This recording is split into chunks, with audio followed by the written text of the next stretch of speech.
मृत्युंजय प्रभू येशूच्या मंडळीला pastor Sunil जामनिकचा सलाम. आपण प्रभूमध्ये सर्व आनंदित आहोत, कारण की आपल्या मृत्युंजय प्रभू येशू ख्रिस्ताने आपल्याला आशा दिलेली आहे, जिवंत आशा दिलेली आहे ना, आनंदित राहण्याची आज्ञा दिली आहे ना. आपण सर्व प्रभूमध्ये आनंदित आहात. आज थोडक्यामध्ये निर्गमाच्या पुस्तकातील जो एक वल्हांडण सणाचा प्रसंग आहे, त्यातून आज आपण थोडक्यात ऐकणार आहोत.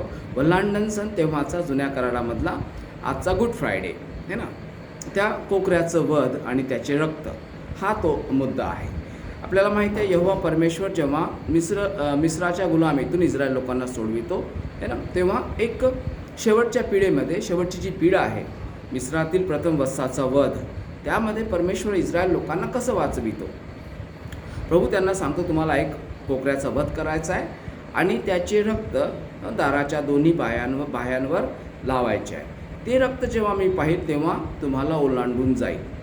तेव्हा तुमच्या घरामध्ये तो वध करणारा जो दूत आहे तो येणार नाही आणि तुमच्या घरातील प्रथम वत्साचा वध करणार नाही. म्हणजे इस्रायल लोकांना वाचविणारं त्या कोकऱ्याचं रक्त ठरलं.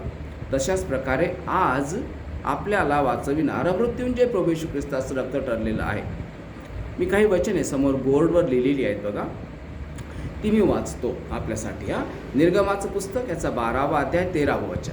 आणि ज्या घरात तुम्ही असाल त्या घरात ते रक्त तुम्हाकरिता खून असे होईल. रक्त पाहिल तेव्हा मी तुम्हाला ओलांडून जाईल. इस्रायल लोकांना प्रभूने काय सांगितलं, ते रक्त पाहिल तेव्हा मी ओलांडून जाईल. बघा, त्या कोकऱ्याच्या रक्ताचं महत्त्व आणि आज मृत्युंजय प्रभू येशू ख्रिस्ताच्या रक्ताचं महत्त्व आपल्याला समजायचं आहे. त्याशिवाय आम्ही वाचू शकलो नाही, त्याशिवाय आम्ही वाचणार नाही. दुसरं वचन बघा, निर्गम 12:23. कारण परमेश्वर मिस्र्यांचा वध करण्यासाठी देशातून फिरणार आहे. ज्या ज्या घराच्या कपाळपट्टीवर व दोन्ही बाह्यांवर रक्त लावलेले परमेश्वर पाहिल, ते दार तो ओलांडून जाईल आणि वध करणाऱ्याला तुमचा वध करण्यासाठी तुमच्या घरात शिरू देणार नाही. त्या रक्तामुळे परमेश्वराचा क्रोध आवरला जाईल. परमेश्वराचा न्याय त्या घरावर, म्हणजे क्रोध भडकणार नाही परमेश्वराचा त्या घरावर, त्या कुटुंबावर. ते रक्त त्या कुटुंबाला वाचवेल. ते लोक फक्त इस्रायल आहेत म्हणून वाचले नाही, तर इस्रायल आहेत आणि पुन्हा रक्त त्या दारावर आहे म्हणून ते वाचले. बघा, आज आपल्याला याचं लागूकरण आपल्या जीवनामध्ये करायचं आहे. इफिसकरास पत्रामध्ये 1ल्या अध्यायाच्या 7व्या वचनात काय म्हटलं आहे पहा. त्याच्या कृपेच्या समृद्धीप्रमाणे त्या प्रियकराच्या ठाई त्याच्या रक्ताच्या द्वारे म्हणजे मृत्युंजय प्रभू येशू ख्रिस्ताच्या रक्ताच्या द्वारे खंडणी भरून मिळालेली मुक्ती, म्हणजे आपल्या अपराधांची क्षमा आपल्याला मिळाली आहे. ख्रिस्ताच्या रक्ताच्या ठाई आपल्याला आहे ना, ख्रिस्ताच्या रक्तामुळे आज आपल्याला अपराधांची क्षमा मिळाली आहे. आपण ख्रिस्ती आहोत, परंतु मृत्युंजय प्रभू येशू ख्रिस्ताचं रक्त आपल्या जीवनामध्ये किती मोठी भूमिका राबवते आपल्याला माहीत आहे. प्रभोजनाच्या विधीतून ते आपल्याला समजते. दुसरं वचन बघा, इफिस 1:13. तुम्हीही सत्याचे वचन म्हणजे तुमच्या तारणाविषयीची सुवार्ता ऐकून घेतल्यानंतर त्याच्यावर विश्वास ठेवला आणि त्याने देव केलेल्या पवित्र आत्म्याचा तुम्हावर त्याच्या ठाई शिक्का मारण्यात आला आहे. वल्हांडणाच्या सणामध्ये आम्ही रक्ताचं चिन्ह पाहतो. इकडे नवीन करारामध्ये आम्ही पवित्र आत्म्याचा शिक्का आमच्यावरती मारला आहे, हे चिन्ह आपण पाहतो. प्रभू येशू ख्रिस्ताचं रक्त, पवित्र आत्म्याची छाप आमच्यावरती आहे आणि अशा प्रकारे आम्ही वाचले जातो. बघा, रक्त म्हणजे जीवन, रक्त म्हणजे गुण, रक्तामध्ये गुण असतात आणि प्रभोजनाच्या विधीतून आम्ही ख्रिस्ताचं रक्त सेवन करणारे लोक आहोत.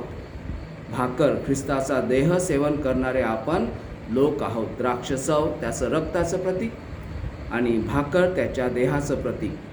मग ते गुण आपल्यामध्ये आहेत का? ख्रिस्ताच्या रक्ताचे गुण आपल्यामध्ये आहेत का?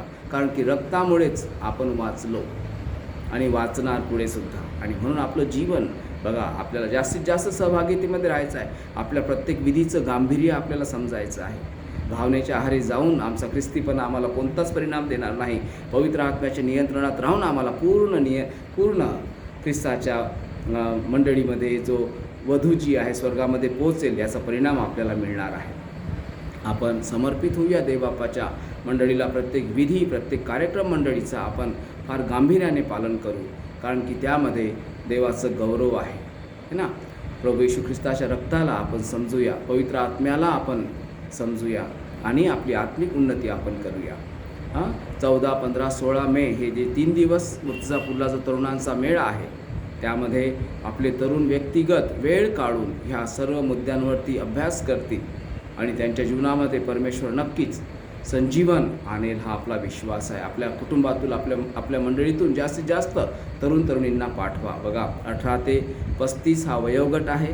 500 रुपये रजिस्ट्रेशन आहे आणि त्या 500 रुपयामध्ये 3 दिवसाचं जेवण आणि राहणं ह्या सर्व सुविधा त्यांना लाभणार आहेत. राहण्याची चांगली सोय आहे. तर आपण या, प्रार्थना करा आणि या, आणि प्रभूचं गौरव नक्कीच या मेळ्याद्वारे आपल्या जीवनामध्ये होणार आहे. सलाम सर्वांना.